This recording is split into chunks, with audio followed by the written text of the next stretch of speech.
कोई भी टेस्ट नहीं करवाते, केवल नाड़ी चेक करके ही आप बीमारी का पता लगा लेते हैं और बीमारी का इलाज भी कर देते हैं। जब सबसे पहले हमारे पास पेशेंट आता है, पेशेंट को हम क्या देखते हैं, कैसे आया है, वो बैठने का ढंग क्या है, उसकी आंखें कैसी है, उसका चेहरा कैसा है, उसकी आवाज़ कैसी है। हम पेशेंट को आंखों से, चेहरे से, आवाज़ से, बैठने से सबसे पहले ऐसे डायग्नोज करते हैं। उसके बाद उसकी नाड़ी देखते हैं, नाड़ी के बाद उसकी जीभ देखते हैं, फिर उसकी आंखों का रंग देखते हैं, फिर उसका अगर जॉइंट पेन वाला है उनको देखते हैं। ऐसे हम, ये लंबा काम है। जब तक आप इंसान को खुद ऑब्जर्व नहीं करेंगे उसका डायग्नोज ठीक कर ही नहीं सकते। अगर आंखें हमारी यहाँ से अंदर से, यहाँ से डीप है, पीली है, येलो है, सीधा समझ लीजिए कि इसको लीवर की प्रॉब्लम है ही है। अगर आंखें रेड है ऊपर से तो सीधा समझाइए इसको हाई बीपी की प्रॉब्लम आ ही रही है। यहाँ हमारे नमनेस आ गई है, यहाँ से ये पार्ट हार्ड हो गया है, तो हम सीधा समझ जाएंगे 2 टाइप शुगर है। ये डायग्नोसिस हैं जो सीधे ऑब्जर्वेशन से आए हुए हैं और हजारों लाखों सालों से तजर्बे से आए हुए हैं।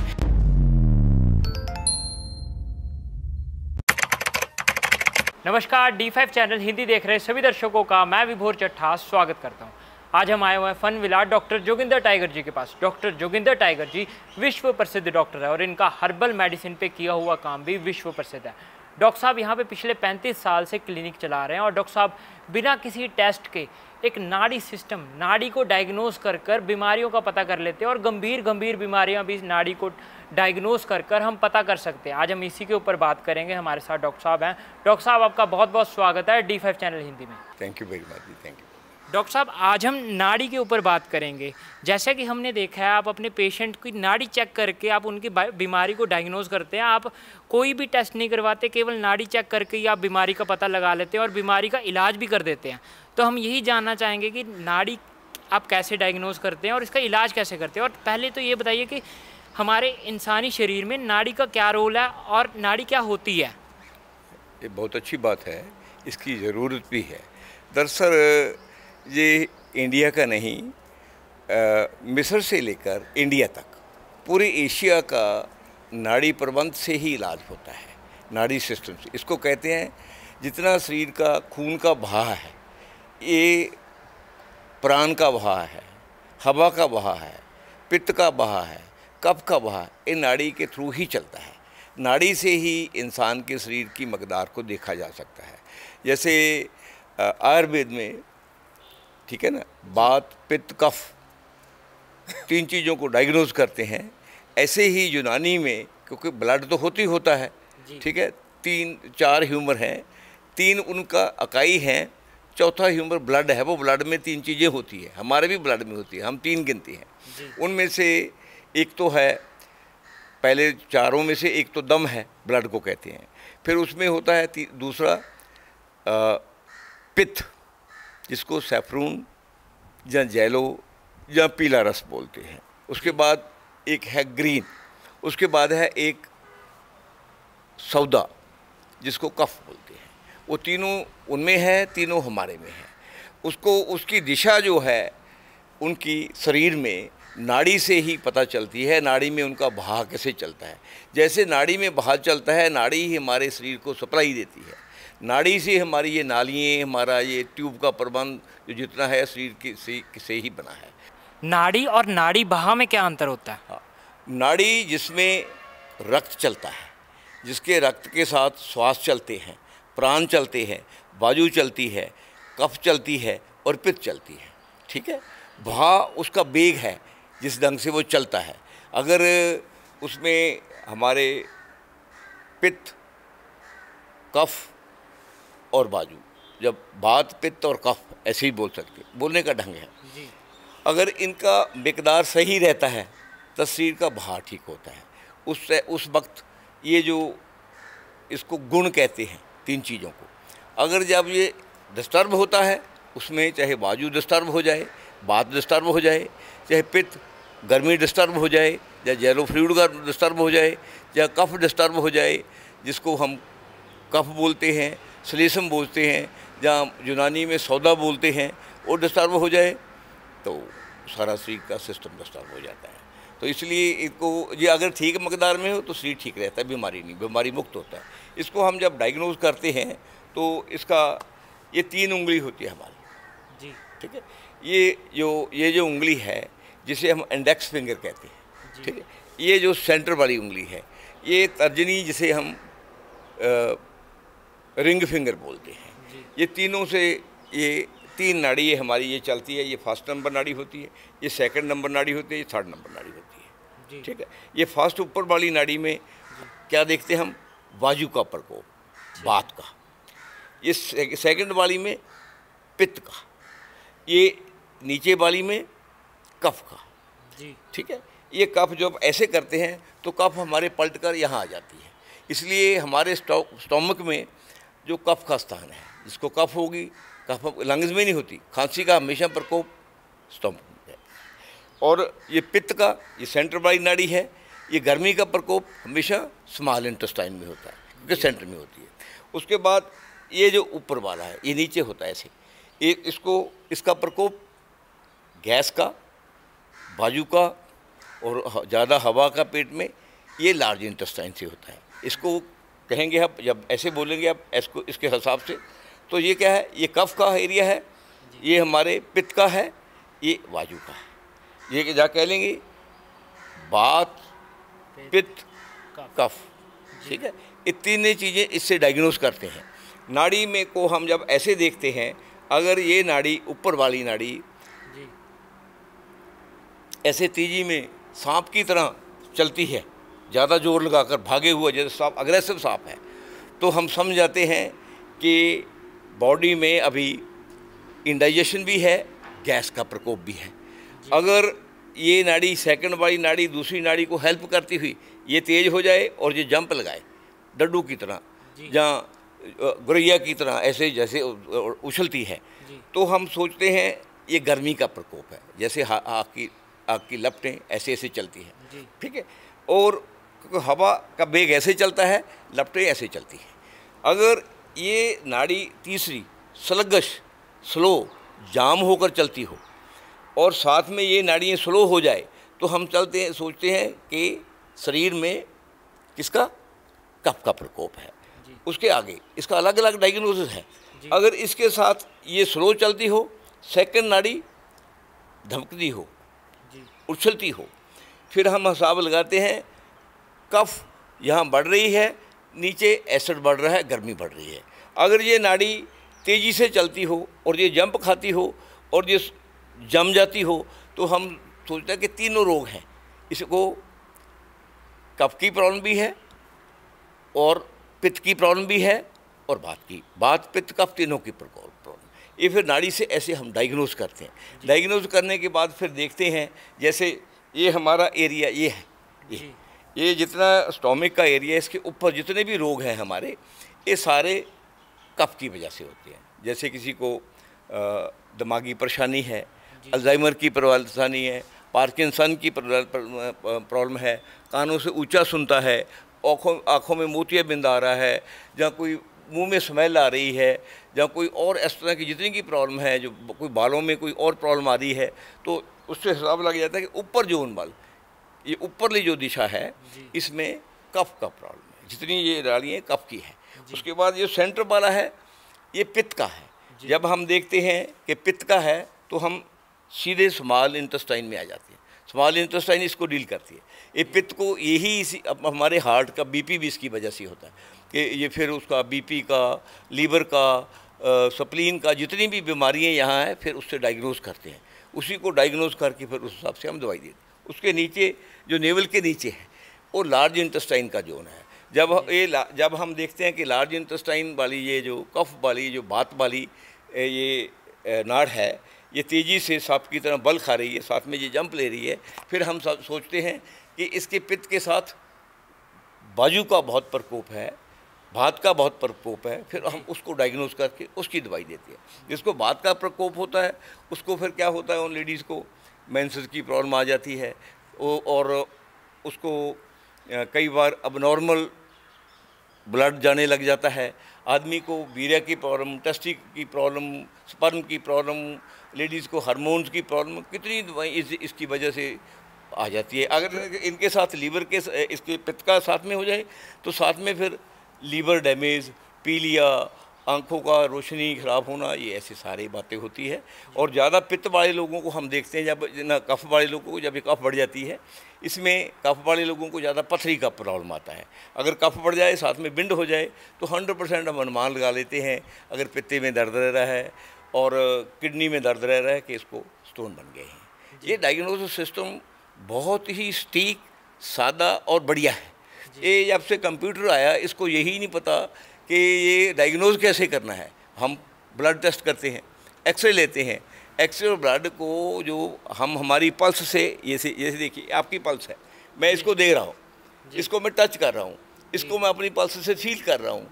जो फीलिंग सिस्टम है ये पल्स में है। इसको पल्स को नाड़ी भी बोलते हैं, और यूनानी मेडिसिन में इसको नब्ज़ बोलते हैं। हमारे नब्ज़ सिस्टम है, ये नब्ज़ सिस्टम जो है, दरअसल जब यूनानी और आयुर्वेद इकट्ठे, एक टिग्रिस वैली है हमारी, वहाँ इनका जॉइंट वेंचर था, तब मिस्र से लेकर इंडिया एक ही था। ये सारा काम वहाँ हुआ। इस पे सबसे बड़ा काम दुनिया में इब्न सिन्ना का है। उसका पूरा नाम है अबू अल हुसैन इब्न अबू अब्दुल्ला इब्न सिन्ना। उसको अंग्रेज़ों ने इब्न सिन्ना बना दिया। उसकी अगर एक किताब है, ए बुक ऑफ कानून, बुक ऑफ कानून में पल्स के बारे में उसने कैसे डायग्नोज करनी है। अपने आयुर्वेद में तो 3 तरह से डायग्नोज होती है, उसमें सारा उसका कंप्लीट वर्क है कि ये हमारे बॉडी में ये 5 नाड़ें इधर हैं, 5 इधर है, और एक एक नाड़ दोनों की हेल्पर नाड़ है। ये 12 की 12 नाड़ी को कैसे डायग्नोज किया जाता है, 12 नाड़ी की कैसे स्टडी है उसकी, और कैसे इसको डायग्नोज करके देखा जाता है, उससे कैसे आदमी के स्वभाव का। यूनान का सबसे बड़ा पल्स पे काम है। डॉक्टर साहब, इससे बीमारियां कैसे ठीक होती हैं? हाँ, बीमारियां पहले तो डायग्नोज करते हैं। डायग्नोज करने के बाद फिर पता चल जाता है कि ये जो पल्स है, जस्ट फॉर ये ऊपर वाली पल्स है, इसका ये 3 नंबर स्थान है। ठीक है, 3 नंबर स्थान है ना, ये ऐसे है ना हमारा पे। ये जब हम देखते हैं इसमें कफ का प्रकोप है। हुन कफ जो है चंद्रवंशी है, नाड़ियों का प्रकोप आगे भी चलता है। जैसे हमारे शरीर में ईड़ा और पिंगला है, ठीक है ना। ईड़ा और पिंगला क्या है? ईड़ा जो है चंद्रवंशी है, माँ के घर की है, कफ के घर की है। पिंगला सूर्य के घर की है। क्या? सूर्य के घर, गर्मी के घर की है। ठीक है, हवा बैलेंस दोनों का बनाती है, वो बीच में सेंसरी है। नब्ज में क्या है? हमारा भा है, भा में हमारा स्वभाव है। देखिए, अगर हमारी पित्त बढ़ी हुई है, हम अग्रेसिव होंगे, हमको बीपी भी होगा, है ना, हमें जल्दबाजी भी होगी, हम हर चीज़ के लिए बहुत तेज़ चलेंगे और ठीक सोचेंगे ये क्या है, और किसी के गल पड़ जाएंगे, लड़ाई झगड़ा छेदी करेंगे। ये किसका? पित्त का। अगर हमारी साथ में पित्त के साथ गैस बढ़ जाए तो हम तुरंत झगड़ा कर लेंगे। जिसमें जैसे हम कहते हैं ना हमारे में कि आदमी के 3 स्वभाव हैं। 3 स्वभाव कौन कौन से हैं? सत्वगुण, रजोगुण, तामस गुण। अगर जब हमारी पित्त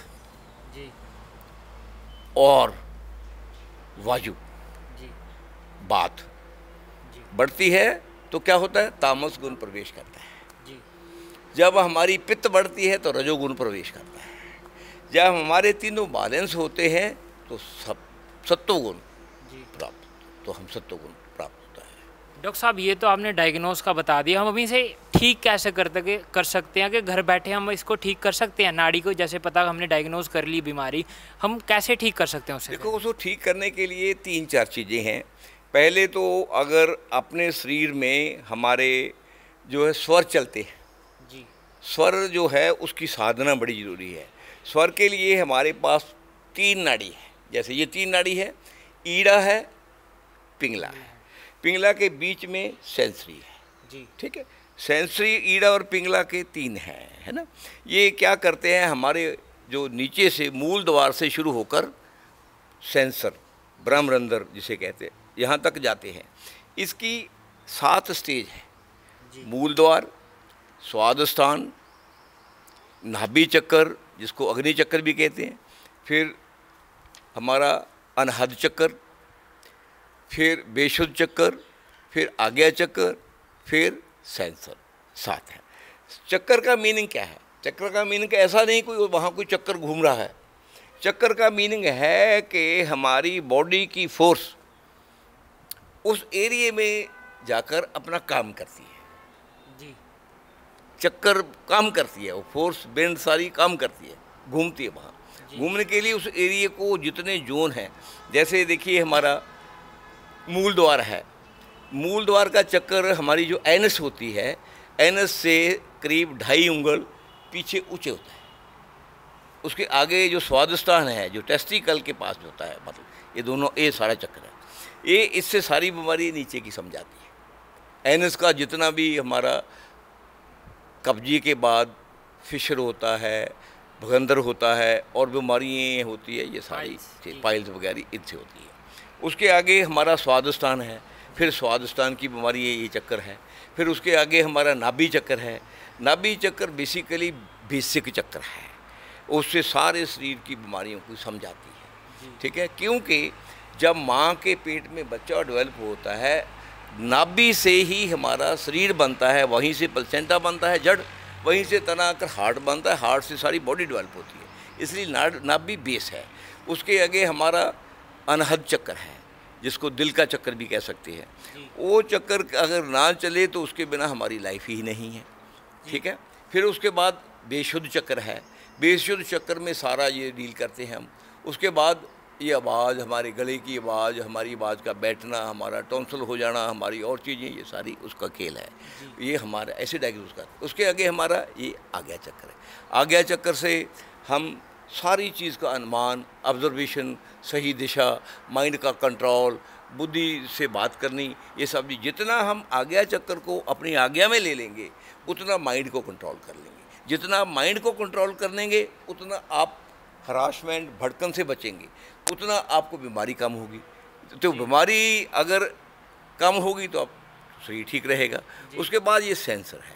सेंसर ये सेंट्रल नर्वस सिस्टम के साथ जुड़ा हुआ है, क्योंकि सेंट्रल नर्वस सिस्टम से सारे चक्रों को सेंसेशन जाती है, मोटर नर्व जाती है और सेंसरी जाती है, और सारी गलबात वहीं से चलती है।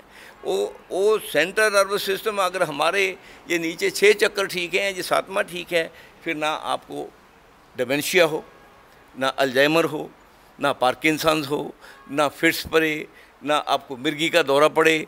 बाकी छोटे मोटे रोग हैं वो हवा के कारण, खाने पीने के कारण और अपनी गलती का आते रहते हैं। अगर आप ठीक दिशा में, वो अपने आप ही ठीक होते रहते हैं, थोड़ी बहुत ही दवाई से ठीक हो जाते हैं। हम इन चीज़ों पे ही कंसंट्रेट करते हैं कि आपके किस जोन में क्या क्या प्रॉब्लम है। वो पित्त की वजह से आई है, या कफ की वजह से आई है, या वो वायु की वजह से, बात, पित्त और कफ है, बात की वजह से आई है। अगर बात की वजह से आई है तो हम बात की जो हर्बल हैं, या एक्सरसाइज है, या बात के कुछ योग हैं, उनका बात करते हैं, उनके लिए दवाई देते हैं। अगर कफ से आई है तो कफ के हम उसको दवाइयाँ देते हैं। अगर पित्त से आई है तो पित्त की दवाइयाँ देते हैं। अगर दोनों दो या तीन का सुमेल है, उनको फिर उस ढंग से देते हैं। जैसे किसी को कफ का प्रॉब्लम है, ठंडी है, साथ में पित्त बढ़ा हुआ है, ਹੁਣ पित्त साथ में कफ में भी बढ़ जाता है। ये एरिया में कफ बढ़ गया, यहाँ पित्त बढ़ गया, ठीक है। अगर हम कफ के लिए उसको दवाई देंगे पित्त वाली, तो पित्त और बढ़ जाएगा। फिर उसका हम कम्बिनेशन बनाते हैं कि कफ की दवाई किस टाइम दी जाए, पित्त की किस टाइम दी जाए। वो ऐसे हम उसको डायग्नोस करते हैं, ऐसे दवाई देते हैं। फिर उसको कई बार मैं अकेले में समझाता भी हूँ। जैसे क्या है, किसी को बीपी है, बीपी में क्या होता है, हमारे 3 नाड़ी है, ईड़ा, पिंगला और सूक्ष्म। जो ईड़ा नाड़ी है ये चंद्रमा की है, ये माता की है, ये धरती माता की है। ईड़ा का काम है किसी चीज़ को जमा करना, किसी चीज़ को जमाना, इकट्ठा करना। जैसे ये माँ के पेट में भी जब बच्चा बनता है, जो आदमी का वीर्य है वो सूर्य है, वो तरल है। उस तरल से ब्लड जो है माता का बच्चे के पास बॉडी बनाने के लिए, उसमें ऑक्सीजन सारी चीज़ें जाएगा। मगर उसकी जो बॉडी है वो ओवियम से बनेगी, वो चंद्रमा है। शरीर को माता बनाती है और आदमी उसमें प्रवाह करता है। ऐसी ब्लड है। दम को इसलिए प्रवाह कहते हैं, खून का प्रवाह कैसा है, दौरा कैसा है, इसलिए कहते हैं। इस ऐसे हम डायग्नोज करते हैं। उसके लिए फिर हम लोगों को, जैसे किसी को बीपी है, मैं बता रहा था, वो बीपी वाले को क्या है, अगर बीपी बढ़ा हुआ है, इसका मतलब क्या है कि इसमें सूर्य का प्रकोप ज़्यादा है। सूर्य के प्रकोप के लिए जैसे हम देखेंगे, अब देखेंगे, अब यहाँ मेरे पास ये डायरेक्टर साहब बैठे थे, मैं इनको कह रहा था ना, ये कहते बीपी है। वहाँ आप देखिए, आपका दिन में ये जो सूर्य है, पिंगला नाड़ी, ये इसका स्वर ज़्यादा चलता होगा। कहते क्यों? वहाँ बीपी बढ़ा हुआ। देखिए, उन्होंने बंद करके देखा, कहते ये तो बहुत खुला है। वहाँ ये चंद्रमा का देखिए, कहते ये खुला ही नहीं, वहाँ इसलिए बीपी बढ़ता है। तो उसके लिए हम क्या करते हैं, जैसे बीपी किसी का बढ़ जाता है, पहले तो दवाइयाँ देते हैं उसको डायग्नोज करके, फिर साथ में क्या करते हैं, जैसे देखिए आप किसी का सूर्य स्वर चलता है, वो जिसका सूर्य स्वर पिंगला चलेगा उसका बीपी बढ़ा होगा। उसको फिर हम क्या करेंगे, उसको कहेंगे इसको बंद कर लो। इसको बंद करके मैं आपको दिखाता हूँ इसको, तो हम कहेंगे ऐसे करो, चंद्र स्वर को खोलो। अनुलोम विलोम नहीं करना, इसमें चंद्र स्वर को खोलना है।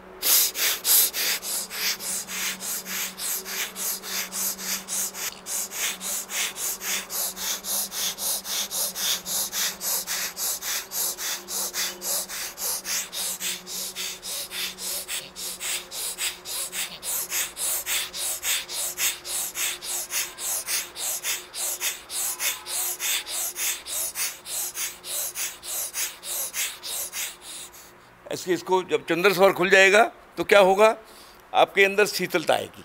जब शीतलता आएगी तो बीपी कंट्रोल होगा। और कितनी देर तक करना है डॉक्टर साहब ये कम से कम, अब मैंने काफ़ी किया, एक 4-5 मिनट कम से कम करें और रेगुलर करें। एक बार करने से नहीं होगा जी, रेगुलर करें। उसके बाद जैसे लो बीपी होता है जी, आपने देखा होगा, लो बीपी के केस मेरे पास सबसे ज़्यादा आते हैं और सभी का कंट्रोल होता है। लो बीपी लगभग 90% लेडीज़ को होता है जी। और लेडीज़ में क्या होता है, चंद्रमा का प्रकोप होता है। लेडीज़ में सौदा हावी होता है जी। सौदा कहते हैं कफ को जी। वो उसके गॉल ब्लैडर में जो स्टोन बनता है, किडनी में स्टोन बनता है और लेडीज़ की यूट्रस में फाइब्रॉइड बनती है। ये सौदा की वजह से है, कफ की वजह से है। उसको प्रॉब्लम क्या होती है, उसका चंद्र स्वर चलता है। तो लेडीज़ को हम अगर जब कंट्रोल नहीं होता, क्योंकि कई लेडीज़ मानती नहीं, फिर हम उसको क्या कहते हैं कि अपने चंद्र स्वर की जगह अपने सूर्य स्वर को चलाओ। फिर क्या, ये चंद्र स्वर को बंद कर लेते हैं ऐसे।